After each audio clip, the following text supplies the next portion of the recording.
चंडीगढ़ में खनन विभाग की समस्याओं को लेकर मुख्यमंत्री मनोहर लाल ने विभाग के अधिकारियों के साथ चर्चा की।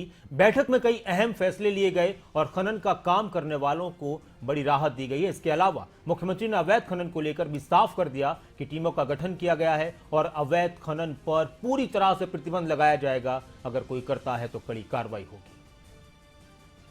खनन विभाग की ओर से जो विषय आए थे वर्षों से लटके हुए, जो चाहे वो कोर्ट्स में लटके हैं, चाहे डिपार्टमेंट में लटके हैं, ऐसे विषयों के समाधान के लिए कुछ चीज़ें निर्णय की गई हैं। आज उनके जो कॉन्ट्रैक्टर्स थे उनके साथ बैठ करके विचार विमर्श करते हुए और फाइनल निर्णय करके वो सुविधाएं उनको बता दी गई हैं। जैसे विशेष तौर पर इसमें जो ईसी 1 साल के अंदर ली जाती थी और 1 साल तक न मिलने पर बाद में उनके ऊपर लगातार जो डेड रेंट के नाम से और चार्जेज उनको देने पड़ते थे, उसको समाप्त किया है। जो पिछले खाने जो पहले बंद हो चुके हैं या जिनको ईसी लेट मिला था, तो ऐसे उसमें 1 साल का तो पहले प्रावधान था ही, उसके बाद अगला 6 महीने केवल 1% के राशि उनसे ली जाएगी और उसके बाद भी ईसी नहीं मिलती है तो आगे 2% प्रति मास के हिसाब से जब तक ईसी नहीं मिली है उनको तब तक के चार्ज लिए जाएंगे और इसके अलावा कोई डेड रेंट नहीं लिया जाएगा। तो हमने तय किया कि जिस दिन सरेंडर का पत्र दिया गया है या जिस दिन माइनिंग उसने बंद कर दी है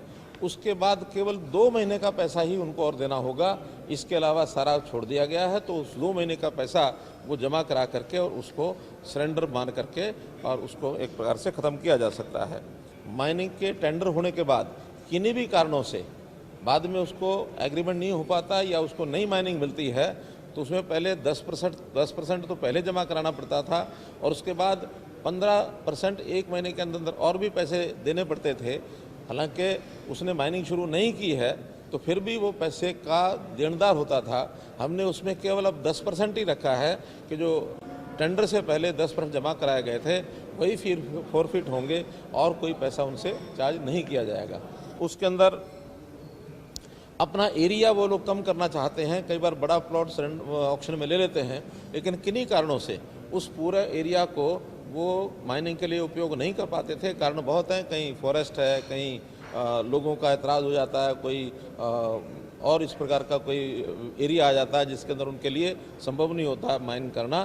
तो अगर 50% से नीचे एरिया वो छोड़ देते हैं तो उसके बाद बाकी बचे हुए क्षेत्र में जितना माइनिंग का स्कोप है 90% से ऊपर वो कर लेते हैं तो उस प्रावधान के हिसाब से टोटल एरिया का उसका जो पैसा है, जितना उनकी क्वांटिटी मिली है उनको क्वांटिटी के हिसाब से उसको प्रो रेटा कम कर दिया जाएगा, पूरा पैसा उनसे नहीं लिया जाएगा। जिन लोगों ने भुगतान न करने के कारण से जो डिफ़ाल्टर होते हैं तो ऐसे डिफ़ाल्टर लोगों का भी टर्मिनेशन जो है वो वर्षों वर्ष तक नहीं होता था। अभी ये तय किया कि जैसे ही डिफ़ाल्टर हुआ है तो 1 महीने के अंदर 1 महीने के बाद उसको टर्मिनेशन का एक नोटिस दिया जाएगा, सस्पेंड किया जाएगा और टर्मिनेशन का नोटिस दिया जाएगा। उसके 3 महीने के अंदर वो चालू कर सकता है तो कर लेगा और नहीं तो मैक्सिमम 3 महीने का पैसा ही उससे लिया जाएगा। उसके बाद उसको ऑटोमेटिकली टर्मिनेटेड मान लिया जाएगा। पुलिस विभाग की ओर से एक हमने टीम बनाई है।